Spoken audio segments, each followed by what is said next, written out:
Our next speaker this afternoon is a writer, researcher and lecturer, a regular contributor to BBC Politics and Sky Papers. On a personal note, in the madness of Twitter, I find Mo's account to be an oasis of calm.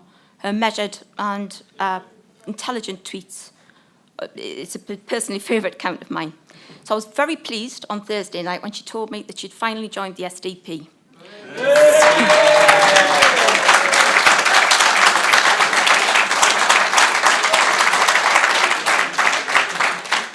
So could you welcome to the stage and to the party, Mo Lovatt.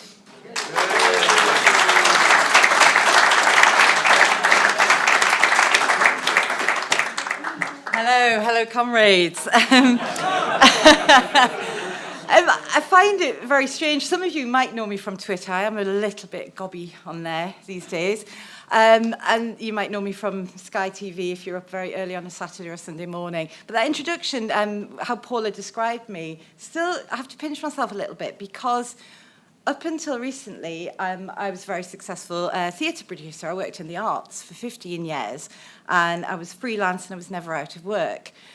And then on June the 23rd, 2016, I voted Brexit. I've never worked in the arts again. It's not a sympathy vote. I'm very happy about it, but it is absolutely amazing that Brendan's just kind of clarified a lot for me about how my former friends and colleagues now see me, if they haven't already tweeted me about it.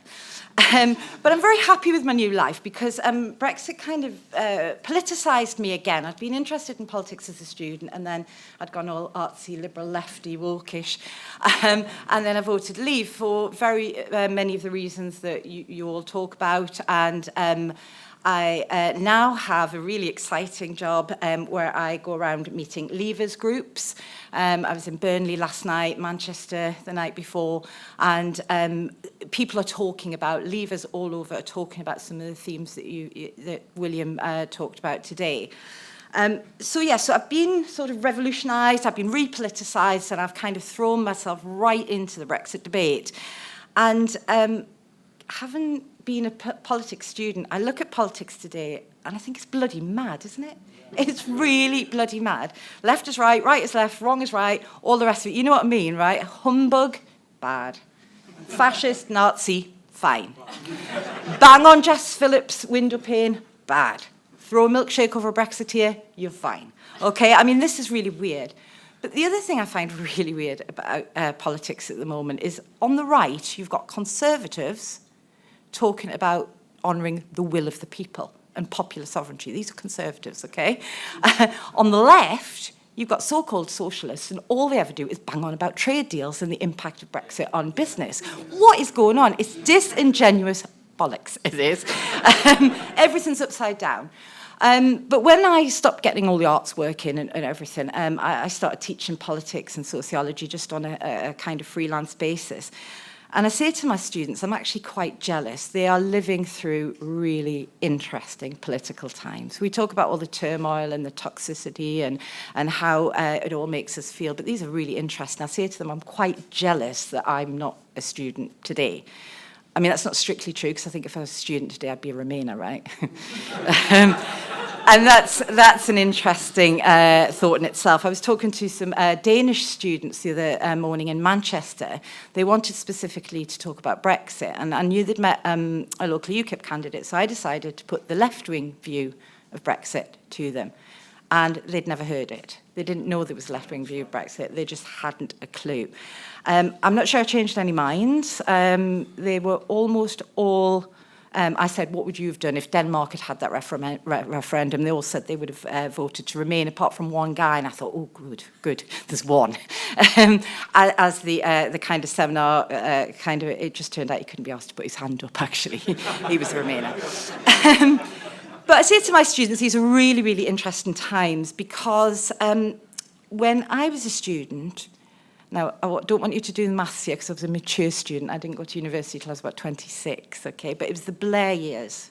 When Tony Blair was in power, I was a student, and I thought politics was really, really boring. Okay, there was the Iraq War. I mean, that was pretty huge, okay?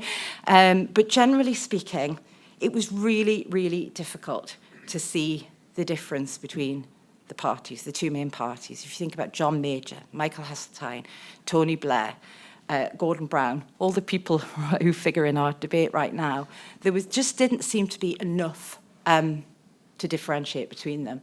They seemed to me like middle managers tinkering around the edges of politics, tinkering with the economy. And that's essentially what they were, weren't they? And none of the young people around me at the time, so I'm about 26, their usual university student ages, they weren't really interested in domestic politics. If young people in the late sort of 1990s had anything about them, they were volunteering in Africa, or they were campaigning about HIV and AIDS, or they were backpacking in Thailand, or trying to tackle global poverty.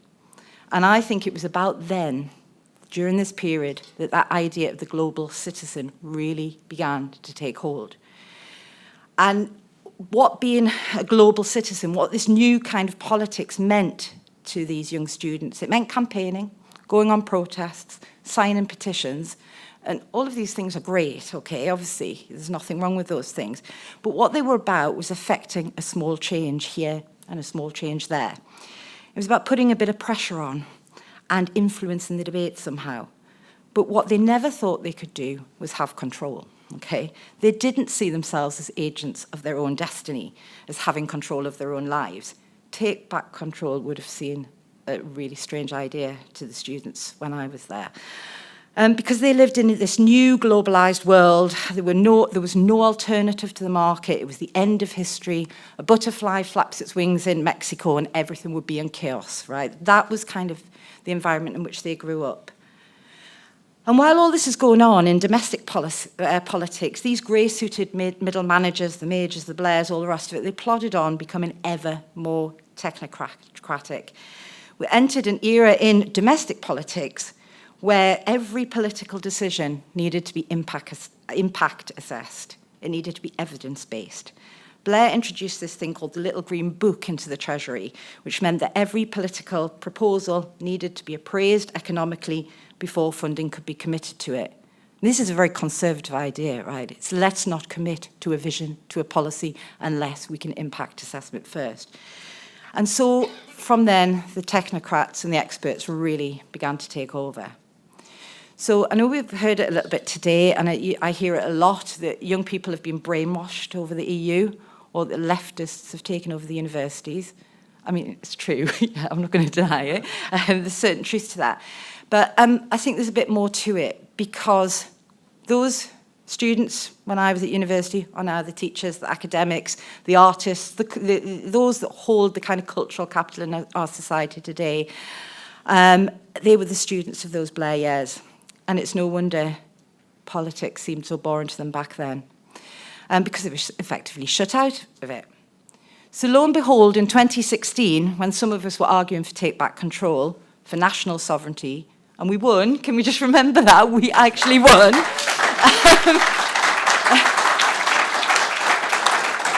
But you see it all the time. So I was in an event, and it just didn't resonate. That message did not resonate to many people who voted Remain. I was at a really interesting debate in Liverpool last week with Claire Fox speaking. And as we walked up to the venue, it was a Leavers of Liverpool event. I always want to burst into song when we start talking about leaving in Liverpool. As we walked up, it was pouring down with rain. A fellow speaker had pulled out. It was all seeming to be very terrible. We walked up to the pub, and there were Remainers outside, draped in the EU flag with their flags and their umbrella, everything matching this EU nationalistic kind of garb and all the rest of it. And they were protesting, and they'd already been in to speak to the pub landlord. And they said, we can't have a Leaver speaking in our city. We're a Remain city. So the organisers, the Leavers of Liverpool, were brilliant. They said, well, do you want to come in? Do you want to come in and discuss this and debate this with us? And they said, no, not unless we've got an equal platform with Claire Fox. And we said, well, all right then. We asked Claire. She said, yeah, all right then. Not really happy about it. She's soaking wet in the rain. Fellow speakers pulled out, having to rewrite a speech at the last minute. But yeah, she said, sure, fair enough. So we said, yes, you can have a platform with Claire. And they said, no, we won't sit on a platform with her. We want a microphone on the floor. I mean, this is what it...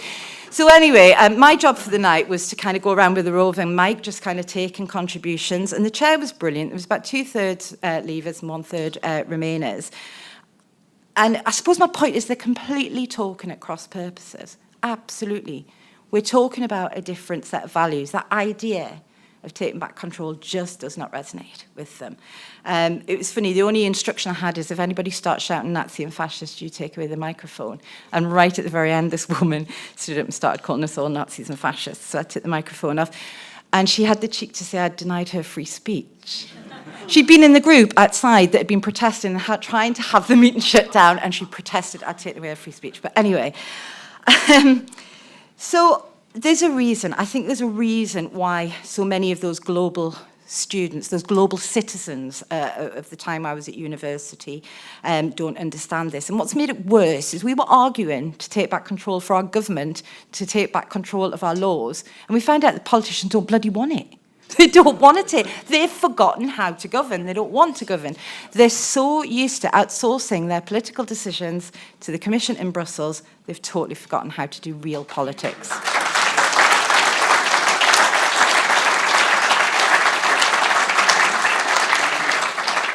But I think that's true not just of politicians, but in the country as well. This Leave Remain divide. Everybody, brilliantly, I think, I'm a Democrat, everybody's talking about democracy. But I think people are meaning two different things by it. So I think for most of us, or many of us here in this room, it's about people power, demos, people, kratos, power. It's about people power. You know, Citizen Smith was right. Power to the people. It's about being able to affect real change through discussion, debate, through reasoned argument. It's about having self-determination as a community of citizens. But for others, it's a very liberal notion. And it's about voting in an election every 4 years for a political representative and then letting them get on with it. It's about parliamentary democracy. And if you haven't listened to it yet, you should listen to the Spiked podcast with David Starkey, where it's cracking. And he talks about the fact that parliamentary democracy it's imbued. It's kind of almost, you can't separate it from national sovereignty, parliamentary and sovereignty. They grew up together, they evolved, and how do you separate them, you know?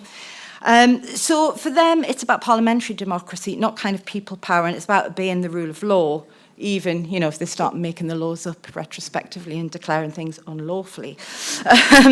So what I'm saying is it's no wonder that we've got this entire generation of young people who feel completely disengaged from the idea, not just of national sovereignty, but individual sovereignty too, of having control over their own destiny in any way.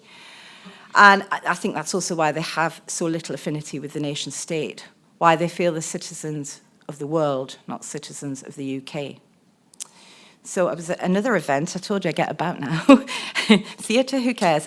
I was at another event in Burnley last night, and there's this really brilliant political graduate, sharp, well-informed, educated, politically brilliant. He was a Brexiteer, obviously. And I asked him, what does citizenship mean? You've just graduated 3 years of political science. What does citizenship mean? And he said, is that a trick question? And I said, yeah, it is a bit, actually. Go on, indulge me. What do you think it means? Because he's just studied 3 years of political science, okay? And he started to talk about the citizenship survey, about who built the Tower of London, what you do if you spill a pint in a pub, you have to buy them a pint, all these kind of very important British questions. But he didn't actually know what a citizen was, because we don't teach it. So I do this part-time teaching now, politics, sociology. On the politics curriculum of any of the exam boards, citizenship isn't taught. That idea of the citizen, of the fundamental relationship between us and the state, it just doesn't have any currency. It's outdated. It's just not studied as a concept anymore. I mean, sure, Liberals talk about citizenship in terms of being a good citizen and voting for, making sure you voted. Doesn't matter who you vote for, just make sure you voted. And being an upstanding person, maybe doing a bit of charity work and all the rest of it. But that really powerful idea that there should be an active, grown-up, democratic relationship between the governed and the government, it just doesn't feature in our political debate anymore. And I think the problem is if we're prepared to give up on that idea of a citizen and what a citizen means to us, then we simply do And not just what a citizen means to us in relation to the state, but what it means to us all as a body of citizens. What are our obligations to each other? Then we do just simply hand over control to the technocrats and the experts. And we lose our sense of solidarity and our common identity and what it means to be part of the same citizen body. In some ways, you can see, as Brendan was talking about earlier, you can see this to some extent right now with identity politics, the kind of group identity being more important than the common identity. And I think Ben's going to talk about that a little bit more in a minute. But in conclusion, my appeal to us as true democrats, as people who understand the importance of community and of family and of the nation, and of common identity, of a humanism that reaches beyond race, gender, sexual orientation, and so on, is that we need to get back to proper politics, to be active participants in the type of society what we want to see going forward, and where we believe in our own capacity for self-determination. And if we do that, by the way, if we go back to proper politics based within a genuine social contract between each other and with the state, then I think we are in a better position, as William's talked about many times, to avoid being drawn into this really toxic political, personal, politics of the personal, this kind of culture war. That war, by the way, that culture war that we're going through right now, obviously started in the States, and it grew out of a lack of political vision, of kind of moribund political ideas. It started with the conservative right. Do they believe in individuals and the free market, or do they believe in traditional values and the family? And they couldn't reconcile that, and they got themselves in a mess. Meanwhile, the left began to question this idea of working class solidarity and ended up in this terrible kind of identity politics of difference. As William argued earlier, and also in his spiked article this week, the SDP is sitting exactly where most people in this country sit on many issues, on the NHS, on housing, on transport. And it's really important that we have confidence in that. These are very powerful ideas. So it's my appeal, really. It's like, let's get back to proper politics, to discussion, debate, reasoned argument, and about a true political vision about what's best for ourselves and our fellow citizens. Let's get back to being citizens of a country, united by a common language, culture, and history into our common humanity. Because in these fascinating but turbulent times, and on the battlefield of the culture wars, we need to stand firm, forge ahead with a new politics, one that is meaningful to most people in this country, based in community, in our common humanity. And we need to remember that there's more that we have in common that divides us. Thank you.